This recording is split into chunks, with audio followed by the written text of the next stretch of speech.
Ladies and gentlemen, welcome to a new series for the channel. You may be wondering what this is. Hopefully the title is fairly self-explanatory. It is a mod spotlight for Kingdom Come Deliverance. For those of you who may not be familiar, I used to do a mod spotlight for the Elder Scrolls Online, and I had a lot of fun with that series, but there ended up not being too many mods for it that I was able to cover. And I ended up kind of just stopped playing the game for a little while. But Kingdom Come Deliverance has been an amazing experience so far. I am going to be coming out with my impressions of the game soon, as I have had a chance to spend more time with it. But without further ado, let's get into what this series actually is. Each episode is going to be focusing on one, maybe two, different mods for Kingdom Come Deliverance. Now, keep in mind, the game did just release, so not everything may work properly as the game is getting patched and updated.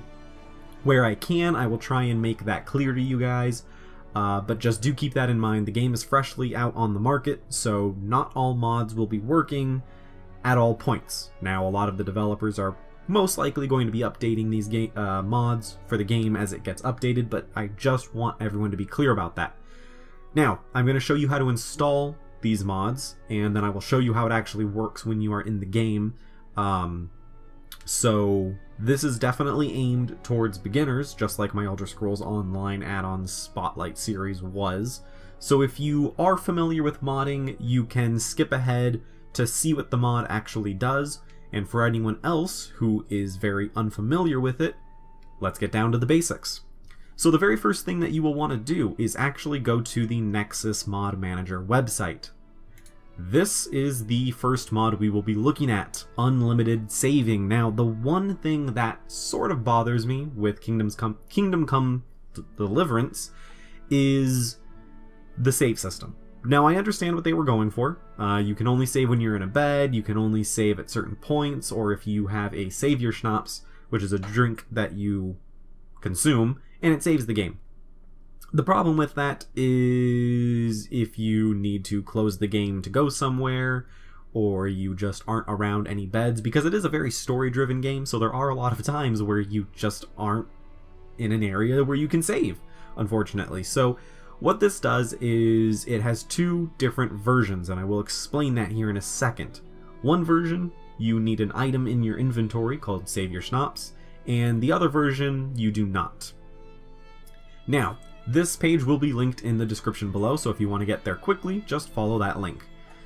What you'll need to do is first read the description. The mod author does go through and talk about certain disclaimers and how to install, and I will be showing you how to do that as well, and then be aware of these known issues. Make sure you are reading these, and if any of them apply to you, look and see what sort of troubleshooting the mod author has for you. Now, one issue with this is that the save games are capped at 300. However, you can go through and remove older save games so that this is no longer an issue. So say you get to 300 and it's no longer saving, then go through and remove all but some of your most recent saves, and then you'll be good to go. Now, we're going to head up into the Files section and take a look what we have here. So these are the two different types. We have unlimited saves with no schnapps, and unlimited saves with the schnapps. Now I believe this is the version that was released originally, and then the mod author found a way to get it where you don't need Savior Schnapps. I might be wrong on that, I very well may be. The most common version that people download, as you can see by the total number of downloads, is the one where you do not need schnapps. The reason you would want this one over the Schnapps version is because in the beginning of the game you actually do not have access to Savior Schnapps. You do not get them at least until maybe 2 hours into the game. So keep that in mind. The no Schnapps version is going to be one of the better options to use. So all you need to do is just hit manual download, and that will begin downloading to your downloads folder. It's a very small file, so we can just go ahead and open that up.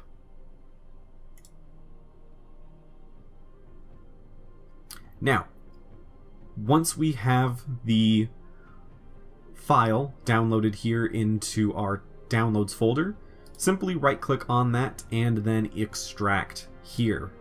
Now, you can do this, I'm using WinRAR, you can do this with 7-zip, and I believe that default Windows 10 comes with its own extractor. I may not be sure. Use one of those that I mentioned, 7-zip or WinRAR, and use it to extract that zip file. So then that creates a zzz_kcd_unlimited saving ns.pak. This file is going to get moved into the Kingdom Come Deliverance data folder. So what you need to do is go into your C drive, then go to Program Files x86, scroll down into Steam, then go into Steam Apps, Common, and Kingdom Come Deliverance, and finally go into your data folder. Then what you will do is simply right-click, copy, and then go ahead and right-click and paste that into your data folder. I will not do that now because, as you can see, I already got it installed. Once that's in the data folder, that is pretty much all you need. So we will load up the game and I will show you how this works. Okay, so here we are in the game. I tried to find a place fairly out of the way of any story elements, so there are no spoilers here in this video. So, in your inventory, we can check, and we can see that we have a food item called Save Your Schnapps. Now, we get 3, is the initial amount that you are given in the game, and generally what happens is that in this menu here, you can select Save Game, and as you can see at the bottom, it says this will cost you 1 Save Your Schnapps. Now, normally you will click Save Game, and you will then go from 3 Save Your Schnapps to 2. Makes sense. What the mod does, however, is that you can now click Save Game, it will then go through, save the game, and as you can see, Save Your Schnapps has not been affected.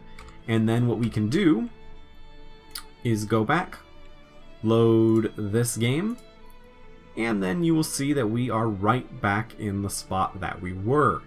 Now, this is definitely not the intention that the developers wanted, and I understand that they wanted your decisions to have meaning to them. However, sometimes it's just a little impractical not being able to save. So it's a single-player RPG, so the choice is really up to the player. Personally, I am the type of person who needs a way to save, especially if I plan to do any recording of the game. I need a way to save what I am doing and make sure that I am getting videos ready to be processed, and that requires me to stop playing at certain points. So for me, this works out really well, and I think that the mod is implemented in a very convenient way. I do know that Warhorse Studios has said that they are looking into this. They, I guess, will be giving us some sort of official alternative. But in the meantime, this mod definitely seems to do the trick. Just keep in mind the limit of 300, which you can burn through very quick. So do make sure you are reading the information page on how to remove older save games from your C drive so that you can then get more saves. My thought process is that by the time I were to ever get close to 300 saves, there will be some sort of alternative to the save system. But that's just my opinion. Anyways, thank you so much for watching. I do hope you found this video helpful, informative, and enjoyable. Please do not forget to like, comment, and subscribe, and all that other stuff. Anyways, I will see you next time, and thank you for watching.